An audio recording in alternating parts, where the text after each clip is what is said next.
on the Wild Coast. And we will be joined by Helen, our Pacific white-sided dolphin, who has lived here at the aquarium for going on just over 13 years now. She's a really special animal. I'd love to get to know her and get a chance to spend some really awesome time with her. And she has been a really cool animal to get to work with over these years, doing all of the training that we need to do with her to take care of her. Now, she has a really special story. She was actually found entangled in a fixed fishing net off the coast of Japan. So do you guys see her side or pectoral flippers there? They're actually much shorter than you would typically see on a Pacific white-sided dolphin, or any dolphin actually for that matter, and that's due to the entanglement.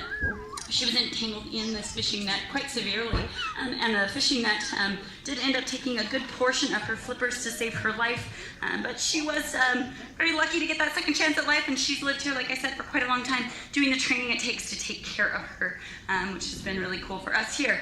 Now, we train for a lot of different reasons at the aquarium with all of our animals. First and foremost, we always train for health care. So we want to be able to take good care of our animals, so we train them for things that help us to take good care of their bodies. So these can be really basic behaviors, like asking them to show us parts of their bodies, like I just asked Helen to show me her belly. It's a great way I can look at the surface. But just like you don't look at the outside of you, we look internally as well, and Helen's actually been trained for a lot of behaviors to look internally. So she has voluntary blood samples, voluntary ultrasounds, and even voluntary x-rays. So a behavior that I'm just going to ask Helen for right now, it's going to be pretty impressive to you guys, but the purpose of training it was actually so that we could do x-rays. So we asked her to come right up on the dock. Our x-ray machines would come from either side, and they would take that shot. And that allows us to look internally at Helen. We use this behavior as well for weights, because that's another thing that we do with Helen on a fairly regular basis. We ask her to slide out onto our scale just over in the back area over there, so we can get a regular weight on her. She's a really strong animal, and there's really nothing I could do with her if she doesn't want to participate. So we do that training to take really good care of her body inside and out. We also do training to keep her physically active. Helen is a dolphin who has a lot of high energy, and we want to make sure we keep her physically fit by training a lot of high energy behaviors. So training high energy behaviors can be a lot of different things. Asking her to do behaviors like these complex spit leaps that we're going to see right now. That's a great physical exercise activity. It's also good mental stimulation because she's needing to do combination behaviors. And that's really important to her body as well. Doing physical exercise training is quite important for us too. Do people out there go to the gym? And do people say they go to the gym and just pretend they don't? Yeah, that's something that we all need to do. Going to the gym is important. And for Helen, she actually needs physical activity just like me and you. This isn't the ocean, and we know that. So that means that we actually do a lot of physical training with her. Now, something that people probably mostly think about when they think about how we train is food. Food is a big part of our training, but it's actually not anything that we train specifically with. In fact, if people were paying attention, it's the first time I've even gone to my bucket during this training session. And that's important because Helen and I develop a relationship with each other that allows us to do the work that we do. Being able to do variable training by asking Helen to participate without food at times is really an important part of her care. We've had to do research at times that required her working without food. We've also done what we call jackpots, which is what I'm just asking Helen to do today, which is she's just going to get a couple of feeds throughout the training session. But there's other things I can reinforce Helen with, things that she likes. So sometimes Helen likes the hose. I'm going to see if she wants the hose today. No, she wants to play with her herring. That's totally fine. She can also reinforce herself. She's like, that's fine, I don't need that. Something else I can ask Helen if she likes is rubs. So I can say, Helen, would you like a rub? And she kind of wanted a little bit of a rub. Sometimes what Helen will do is she'll actually slow down completely and she'll let me hold her tail. Now, when she does that, she usually is looking for a rub. So I can actually ask her, maybe the other direction's what we want. Oh, that was a nice rub. And tactile is something else we can use to reinforce Helen. She's a really tactile animal. Dolphins actually have very similar skin to people. In fact, that behavior that we saw at the very beginning of this training session, that what we call a breach, people actually think that that's a behavior that dolphins do for itching. So right now, Helen, I asked her if she wanted to rub again, and she decided she wanted to give me her tail. So this is something I can do to reinforce Helen by building up that relationship, giving her what she'd like, and keep that relationship with her really, really strong so we're able to do all of the amazing training that we do. Helen here has participated, like I said, in some research too, research that was aimed at a lot of different things. The most recent research that we worked on was tag studies. So we actually had researchers from New Zealand come out and they had us put tags on the side of her body. The reason that they wanted to come here to do that was because dolphins in the ocean are very fast, they're very speedy. The species that they were studying, called the dusky dolphin, they were really similar to the white-sides. Very speedy and fast, but also their body shapes are the same. So they wanted to try out the tags. They wanted to see where they fit best, what shape of tags would work best. Researchers don't have a lot of money. That's usually something that people know about research. There's not a ton of funding around.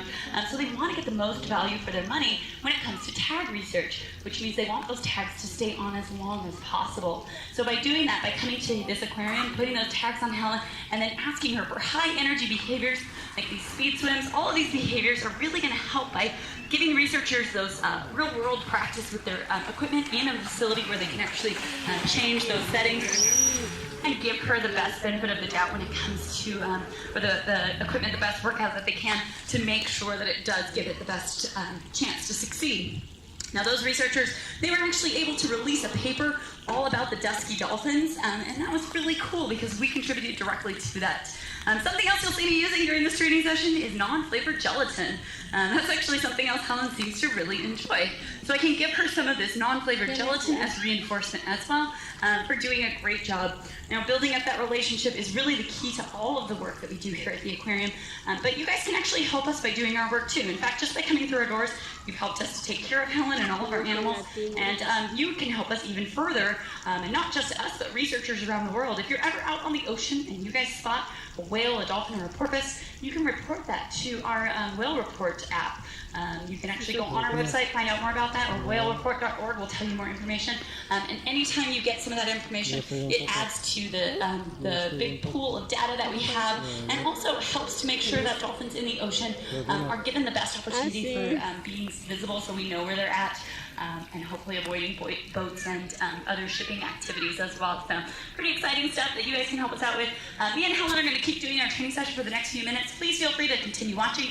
If you have any questions afterwards, please just join me back at the back of the dock here and I can answer those for you. But on behalf of myself, Helen, and of course the aquarium, we'd like to thank you for coming today, and I hope you have a great rest of your day.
Demir hesabı.